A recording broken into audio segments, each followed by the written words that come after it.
bumili tayo ng Scotch tape para pakinabangan natin ulit ito. So nailagay ko na yung valve sa dati kong ginawa. So may wiring na lang siya kasi nga itong sangto sira na yung piyesa niya sa loob. So hindi sira ang ano niya, valve niya, kaya mayroon pa tayo isang ganito option para at least mapakinabangan yung valve. So wala na ito ay pinang itapon o pwede na pakinabangan kung may mga piyesa sa loob. Kung gusto nyo kalikutin, pwede pa ito, pero ito lang papakinabangan ko para at least mailagay natin. Ilagay ko rin ulit ito. So gawin ko kasi na ano ko na siya, nahinang ko na siya, ipasok ko lang yung wire, pasok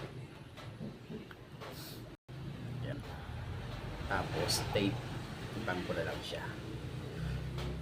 Ayun, lapit na. Tape.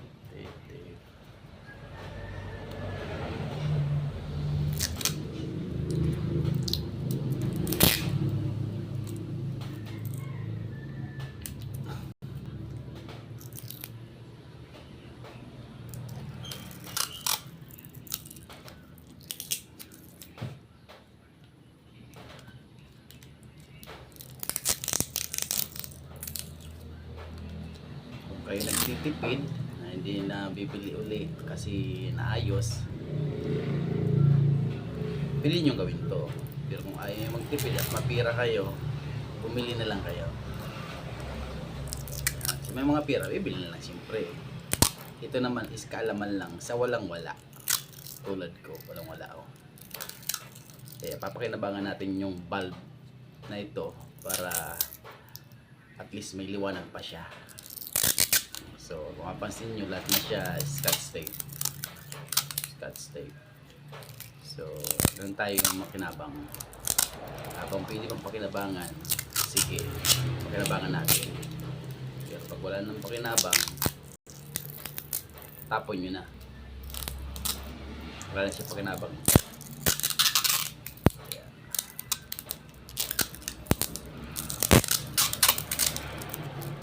Tingnan nyo. Pansin nyo, hindi nakikita yan. Oh, ayan, yung valve. So kinuha natin yan dito kasi sira na ito. Nilagay naman natin sa isang ganitong lagyan niya.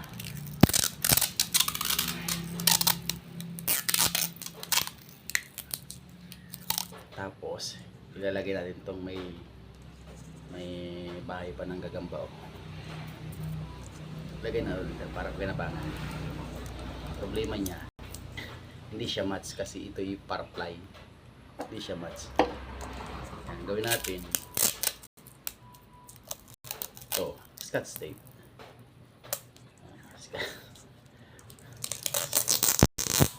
Yan, buka pa.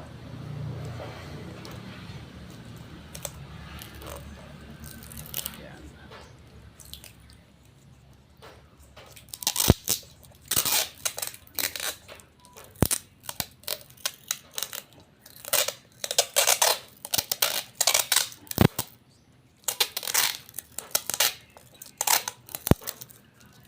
Be sure na yung kung maggagawa kayo, 'di ba may buto, pag tinanggal kasi yun dito, pag pinalit niyo may kawang na yun dyan. Kung Scotch tape gagamitin nyo, kasi ako Scotch tape na lang, instead na stick glue, pwede rin stick glue lagay nyo dito. Kaya lang sobrang naman tagal yung stick glue, umiinit, nalulusaw. Kaya ito na lang, maganda pa.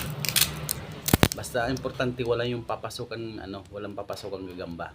Kasi pag pinasukan ng gagamba o langgam, mabilis yung niya, buhay niya, may sira agad yung valve niya sa loob. Kaya hindi madumayan sa madaling sabi.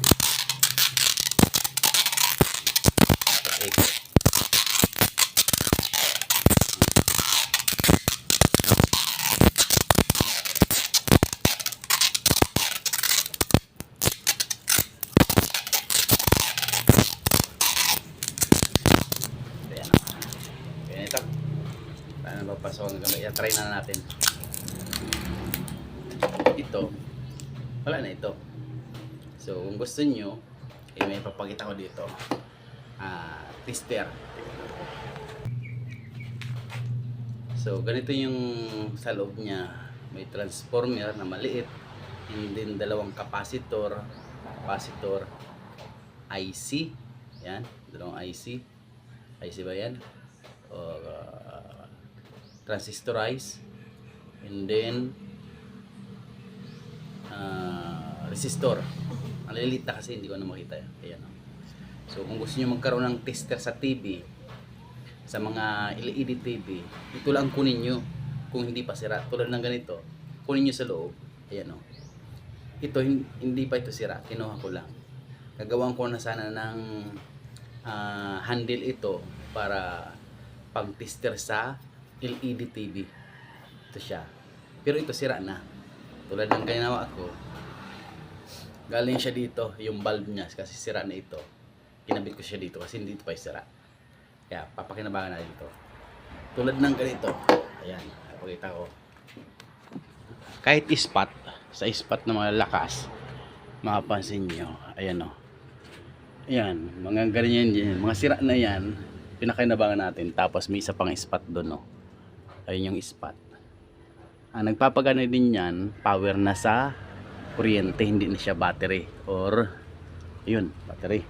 So, para mapagana natin siya, so ito ang kailangan natin. Kung may sira na kayong mga bulb na ganito, at kung bulb lang ang sira at hindi yung ganito, so kunin nyo lang yun sa loob niya, yung one seat niya ng ganito. So lagyan nyo para at least mapakinabangan nyo yung mga bagay-bagay na pwede nyo pakinabangan, na pwede pang pampailaw sa gabi. Hindi na kayo bibili, katipid pa tayo. So try na natin ito ha. Ito yung paggawa, pag-tester ng LED, ito lang kailangan nyo. Gawan nyo lang ng handle. Try na natin itong kabit. Sige. So, ikabit na natin siya sa taas. Ito yun, no. Kabit na natin siya. Kung gusto nyo ng log-log, ayan. Pero hindi natin kailangan yan. Ang kailangan natin, matuto kayo na pwede mong pakinabangan yung mga bagay-bagay. Tira laglag. Ayan. Ayan, o. Ang nabagan natin may sa kapupuan. Kakabit natin dito. Kaya natin ha. Tignan nyo, lahat na yung scotch tape po. Scotch tape. Kasi nga, pwede pang pakinabangan ang mga bagay-bagay na hindi pa pwede itapon. So minsan marami niya sa kalsada, tinatapon na lang. So ako naman ang hinayang, kinukuha ko, nire-repair ko. Pwede pang pakinabangan. So buksan natin yung switch niya. Ang switch niya nandito, hanapin nyo lang, hulaan nyo lang kung nasaan. Iimas-imasin kung nasaan na. Pag hindi nyo mapa, imasin nyo lang. Ito, parang nakakapa ko na siya. Parang naghihimas na gabi. Ay, mali pa yung switch. Mali pa yung switch. Ay, ito yung isa, pila. Ayun na. Tingnan natin kung kasi hindi kita dito. Ayun! Ayun na. Okay na siya. Lights na. Napakinabangan natin yung isang bulb. So kung gusto nyo matuto ng mga bagay, yung bulb na yon, huwag nyo itatapon basta-basta. Pwede nyo ipunin at i-repair. Ang dali ng mga i-repair ng mga bulb. Kaysa ng mga bulb noon, ay sinarado ko na siya. Masimas lang siya. Yun. So okay na. Kung may natutunan kayo, so comment naman kung gusto pang malaman. So sabi lang kayo para at least kahit paano alam tayo, maturoan tayo. Bye bye.